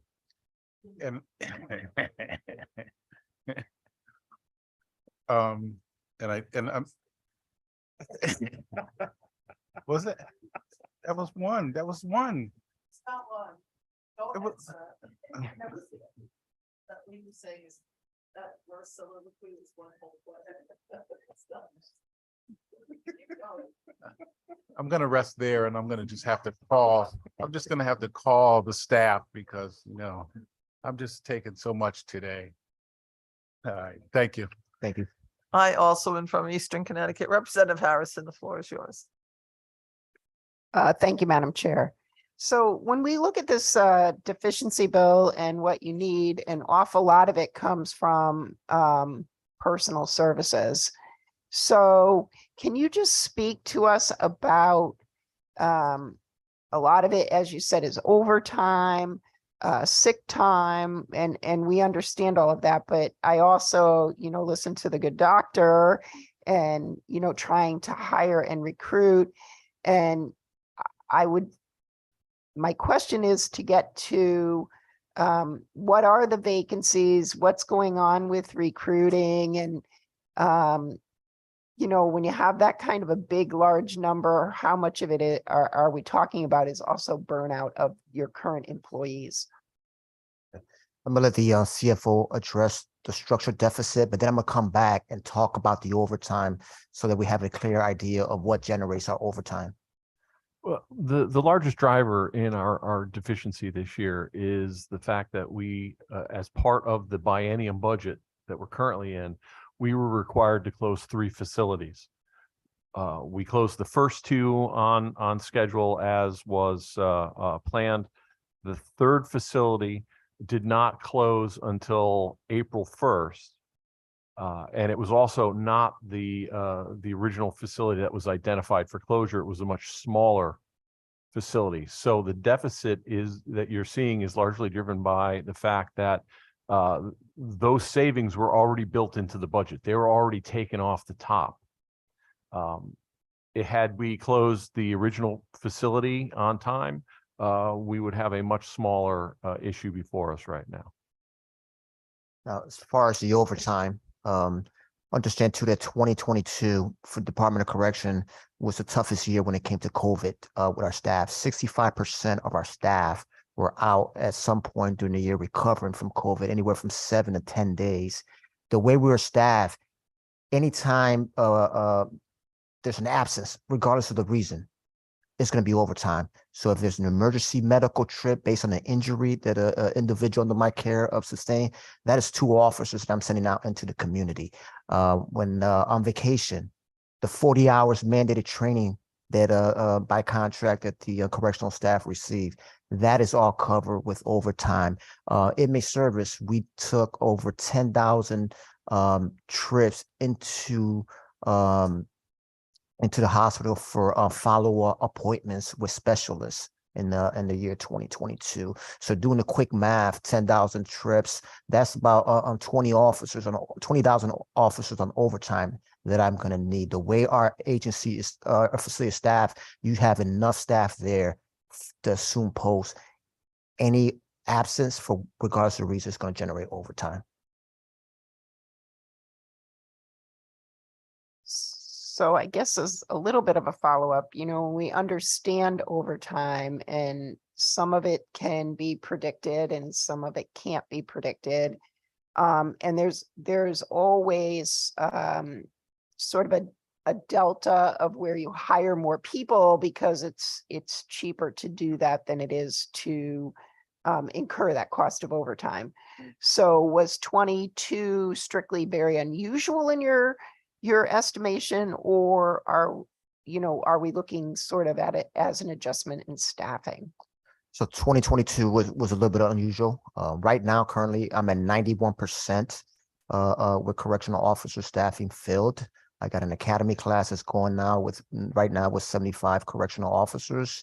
So it is projected. We've been following the overtime since pay period 14, and we're in pay period pay period 20, I think 21 or 22, but we're definitely seeing a decrease in reduction of the overtime based on the work that we did in 2021 and 2022, where we have brought over 500 we have hired over 500 correctional officers, even in 2022 during the pandemic, and put them online. So we are seeing a decrease that makes me feel confident, because in this budget year, I need to reduce overtime by $2.5 million, and I think we're on track to do that based on the last 4 or 5 pay period and the decrease of overtime we're seeing. Thank you. Thank you for those answers. Good to hear that we're getting in the right direction. Thank you, Madam Chair. Thank you, Representative Exum. Thank you so much, Madam Chair. Good afternoon. Good afternoon. Thank you for your presentation. I just wanted to follow up a bit with Dr. Richardson, if I could, about the staff that you're trying to bring in. And you said from the 67 interviews, and you had 9 that were onboarded. Correct. So I'm curious, are there people who were not eligible once they went through the process, or once they went through the process of being selected, they weren't interested in the So- position? So again, I'll just start. We had 136 applicants in that pool. 76 were qualified to fill the position according to the job description. 67 showed up to interview. Of those 67, we were only able to onboard 9. Right. And we had a very, very high amount of rejections in our offers. So they rejected the offer. Got it. Okay. I just wanted to clarify that. So that's really complicated in trying to fill in to recruit. So that helps to highlight that issue. Thank you so much. I just want to be sure I understood that. Thank you, Madam Chair. Thank you. Representative Ryan, do you have any questions?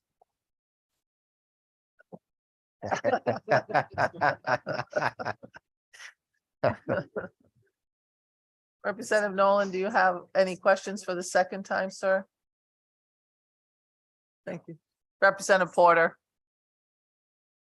Thank you, Madam Chair, and good morning. Still morning. Morning, Representative. Good to see you all Great to see you. and all the folks in the back as well. I want to go back to the potential surpluses you mentioned with inmate medical services. If you could just expand on that for me, please. I got it.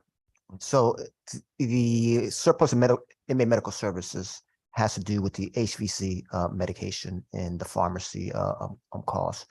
When we met in 2019 to start the process of testing every individual that's under our care, the testing, national average, 15% of the testing of tests came back positive. So that was the projection. So in 2019, we had a higher count, close to 14,000, and we were projecting that everybody, there was going to be a 15% positivity rate. 4 years, 5 years down the road, our positivity rate is 9%. And what testing was this? I'm sorry. HVC, this is for the Hep C. Okay. For the Hep C. Okay. So based on those two factors, that the population has decreased with COVID, and also based on the fact that our average is 9% coming back positive, and we went with the national average that was 15%. And I have my chief operating officer looking at me, so he wants to talk. So I'm pretty sure he's go ahead, Mickey. Additionally, the per unit cost of HCV medications has come down significantly since we started this effort. In the beginning, it was roughly $26,000 a course of medication, and that's down between $18,000 and $20,000 now per course of treatment, depending upon which drug combination is used. So we've been able to see some savings in that respect as well. So it's a confluence of working through the number of people that need to be treated, as well as a reduction in costs. That's great. Glad to hear that. Glad you were able to share that information, because that really is good news. I wanted to talk about the community support services where you referenced the majority of that is halfway houses, but you did mention outside programs. Can you tell me what some of those outside programs are?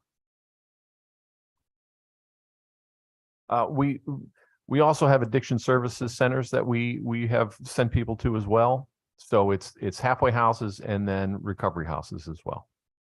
Okay. And with the addiction services and the recovery piece of it, I know that I was in an event last night and I was told that the App Foundation is actually not taking women. So I want to kind of pivot to females, because I have two concerns around that. First of all, we know that the females that are coming home don't have the same luxuries that the males have, right? And I'm talking about support services.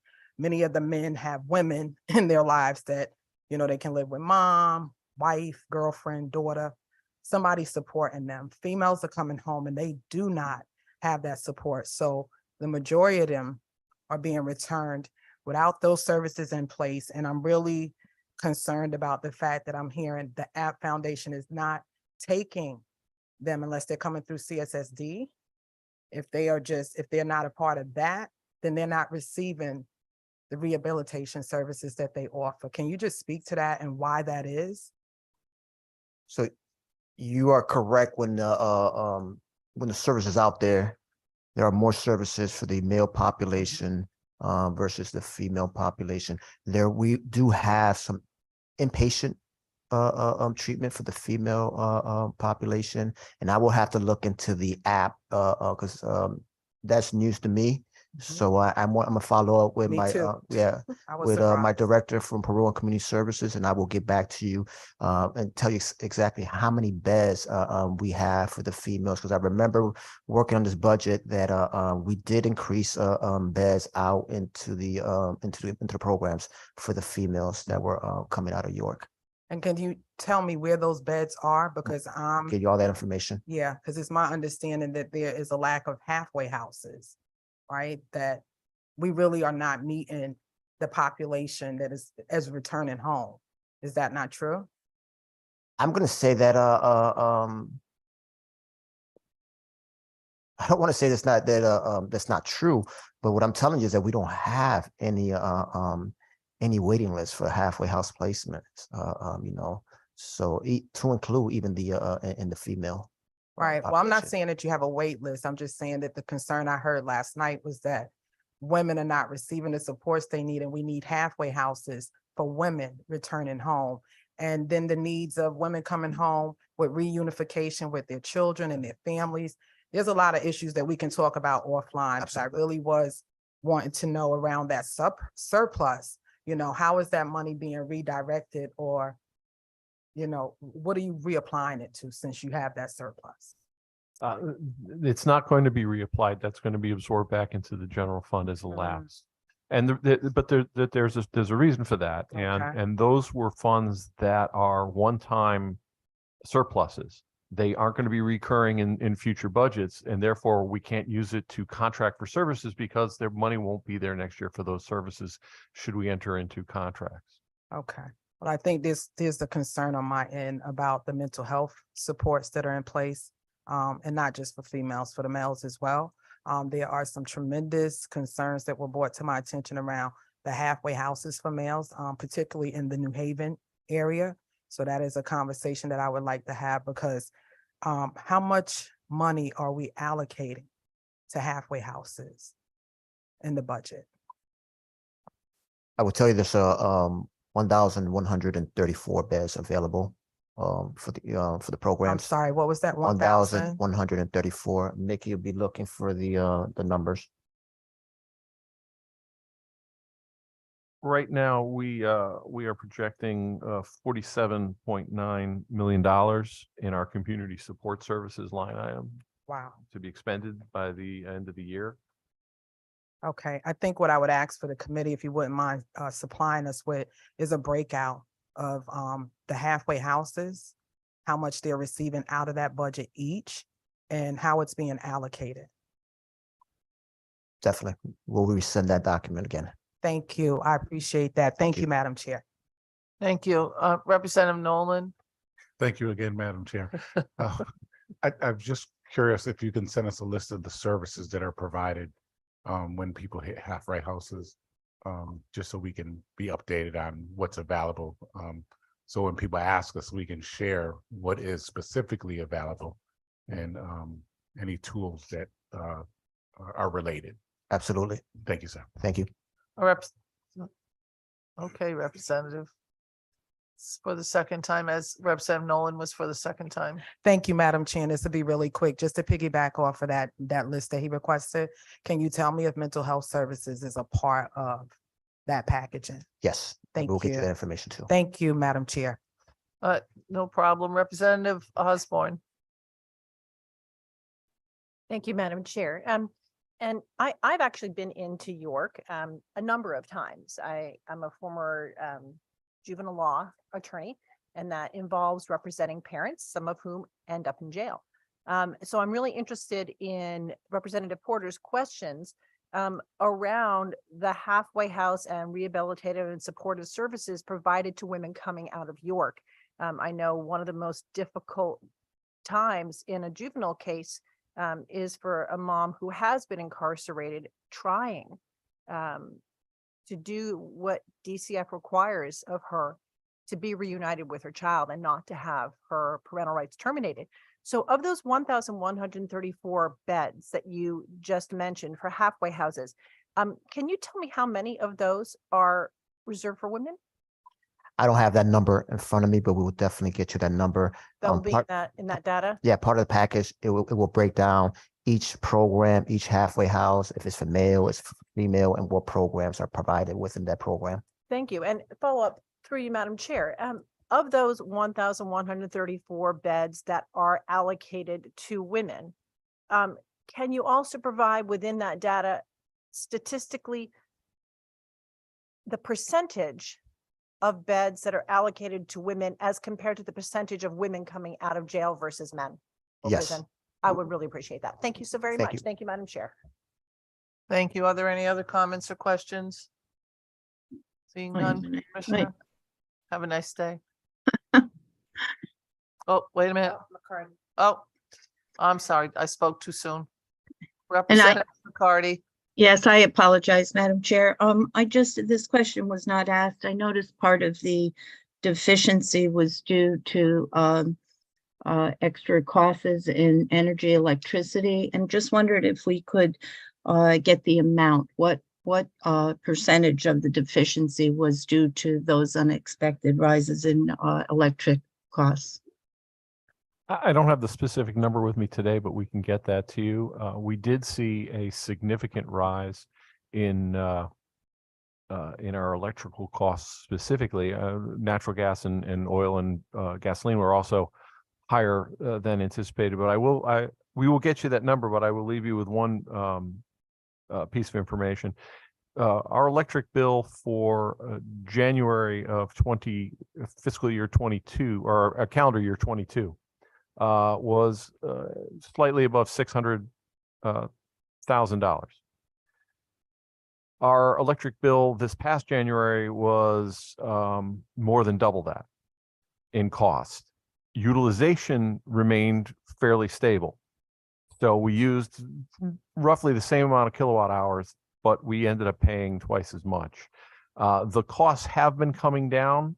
We've noticed that there seems to be a more rational pricing that's taking place, but we can get you the utility figures.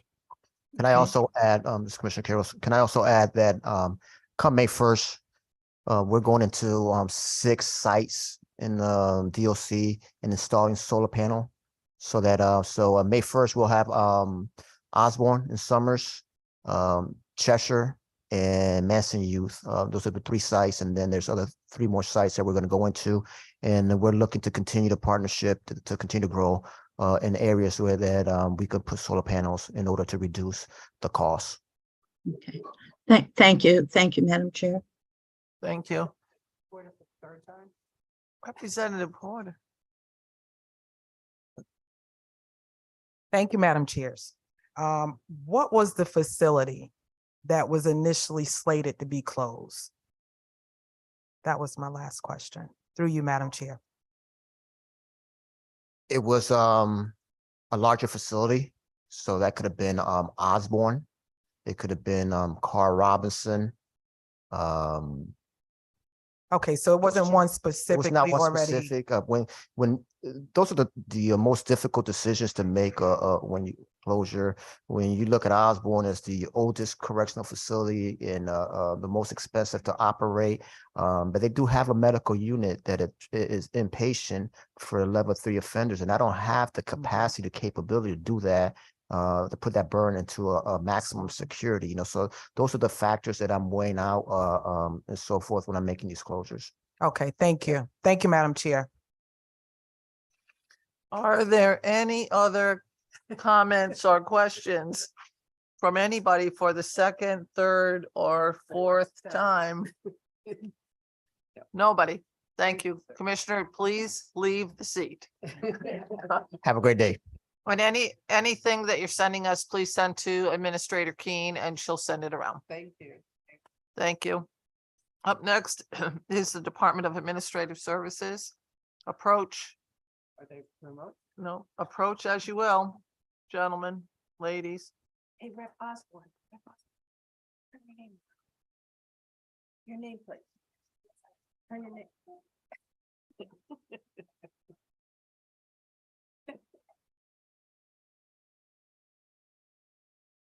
Okay, we have Deputy Commissioner Hermes, Workers' Compensation Administrator Giadetta, Director of Insurance and Management Melissa Frank, Chief Financial Officer Jolita Lazakakis, and Workers' Compensation Program Manager David Ward, and a couple of others too. Because I have 1, 2, 3, 4, 5, 1, 2, 3, 4, 5. No, there's 5, maybe 6. Okay, the floor is yours. Hello, Madam Chair, members of the committee. I'm Nick Herms, Deputy Commissioner and Chief Human Resources Officer for the state's executive branch. Thank you for having us this morning. I'm here on behalf of Commissioner Gilman. She extends her regrets. She has a conflict. She's on the board for paid family leave and had to attend that. So I am here before you today. With regard to insurance and risk management and workers' compensation, we have some experts here before you that can help and answer any questions that you may have. Thank you.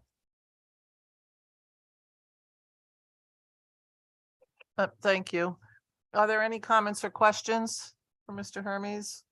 Representative Nolan for the first time? Why do I get giggles? Good afternoon. Earlier we had some conversation in regards to loss of funding for the revenue at the Excel Center or one of the event centers. Is there any consideration or has there been any discussion in regards to policy that includes coverage for loss of services through revenue, such as those events? We'll bring up the experts. Thank you.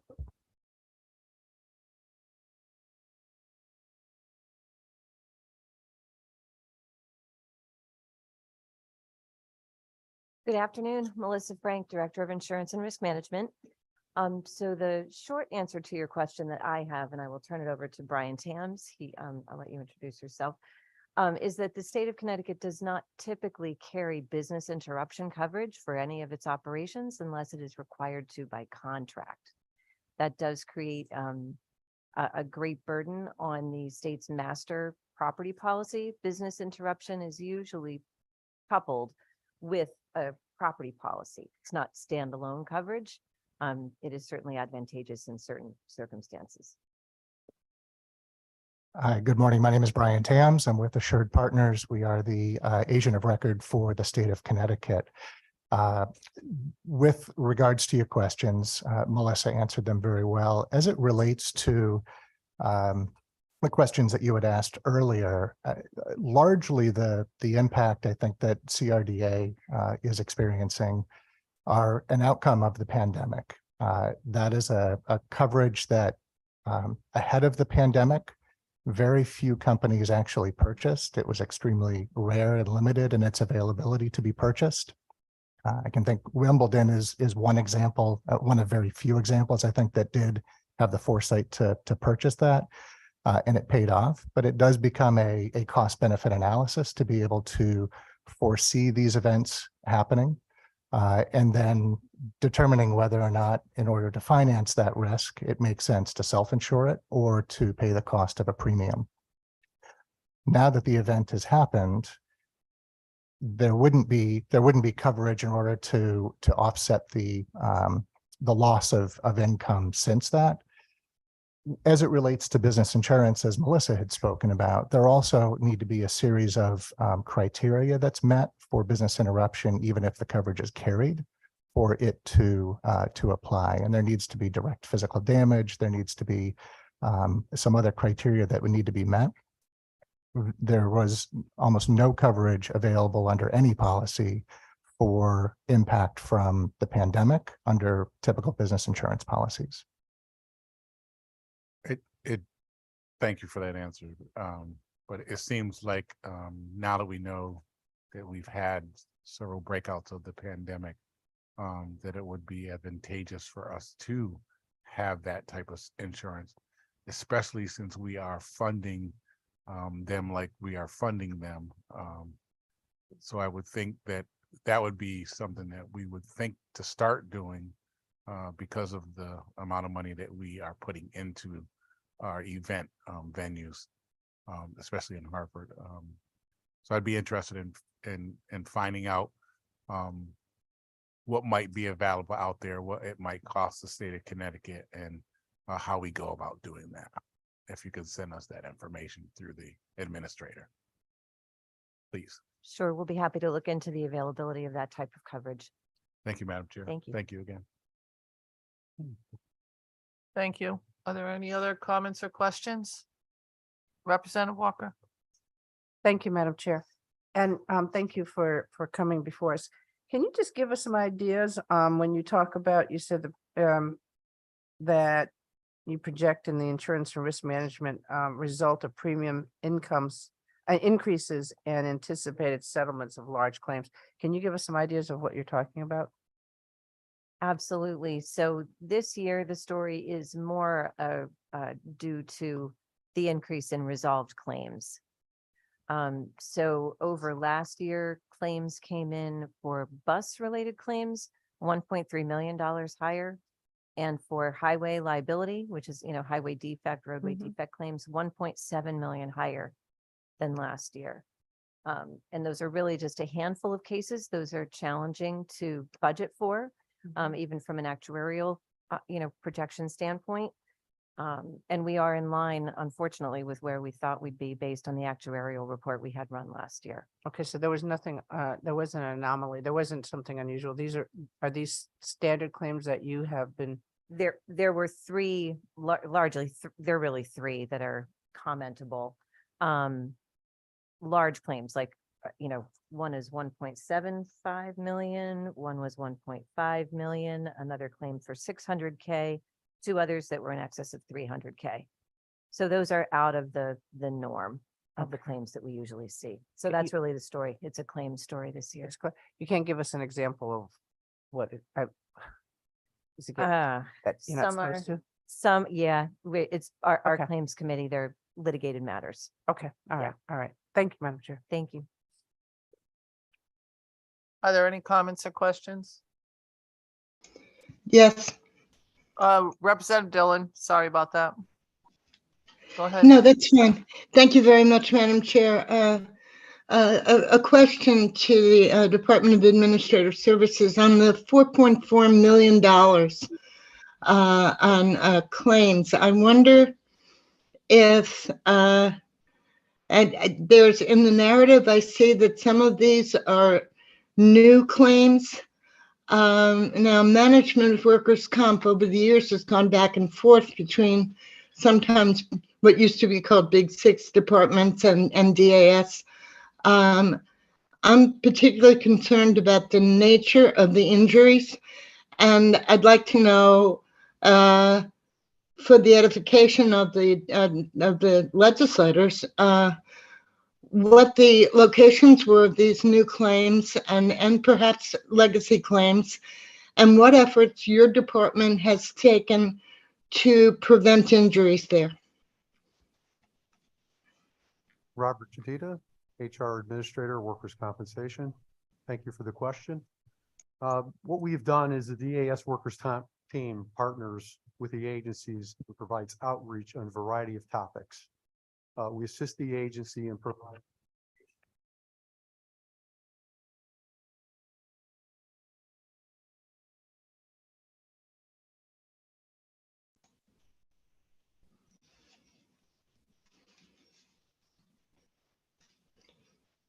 I'm sorry, I can't hear. Sorry about that. We provide education to supervisors, what to do when an employee reports an injury, help identify the initial treatment provider, what forms need to be completed, and where to send the claim packet. Our team meets with leadership at facilities and agencies to promote injury prevention.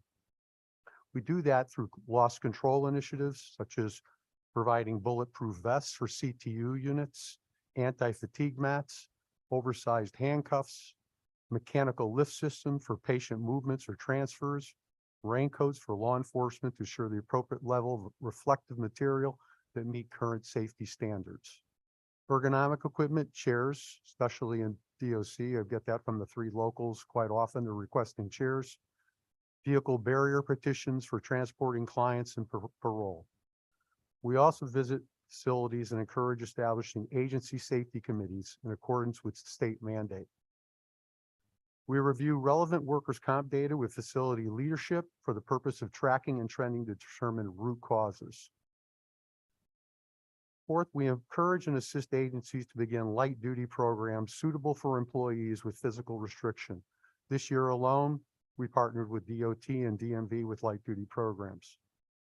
Also, with Department of Corrections, I've spoken with Deputy Commissioner Mulligan on, we've partnered to discuss a dedicated safety officer position along with the safety unit within the agency. If I can also add, there was questions in regards to what type of injuries, I believe, Representative Dillon? I believe you mentioned lumbar and slip and fall, but go ahead, yes. Correct, yes. Primarily, the payments are associated with claims for human interaction, violence, assault, restraint activity, exertion, slip, trip, falls, and struck by or against.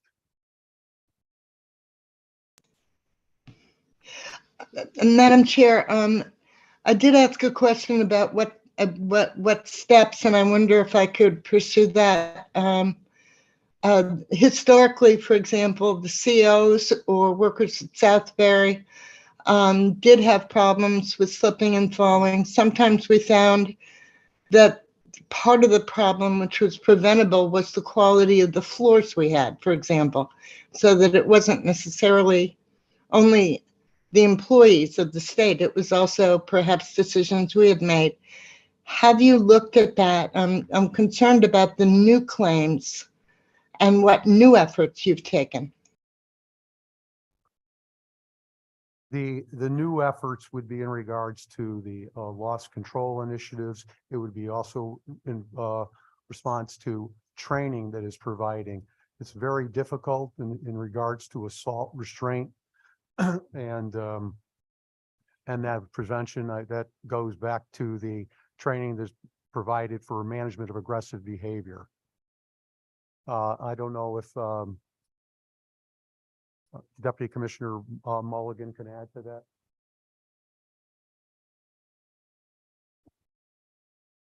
Are you all set, Representative Dillon? No, I'm not, madam. If you'd, Okay. I just, one follow-up, the one risk for someone who's injured on the job when they're home and they're isolated is addiction to painkillers or depression.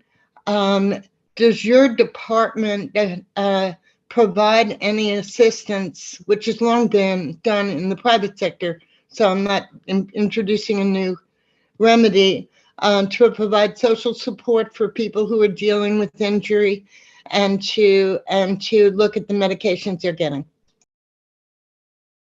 That would be done by the specialist or the medical professional that is prescribing that medication. They would be doing the testing, especially if it's pain management related. Thank you, madam. We'll talk about this another time. Thank you. Thank you very much. Any other comments or questions? So if we were talking about positions, Nick, we might have a lot more questions, but we're not right now. Thank you. All right. Have a nice day, everybody. Up next is Evilise Correa. Evilise, are you here? Back of the page. Evilise Correa.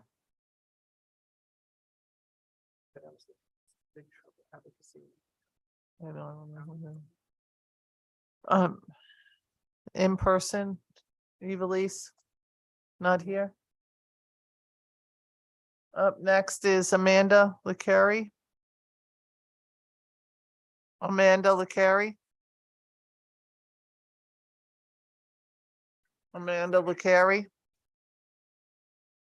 I seen, Madam Administrator, do either one of them show up in the waiting room or anything? No, they do not. Thank you very much. All right, this closes this public hearing. Oh, did you have a question? No. This closes this public hearing.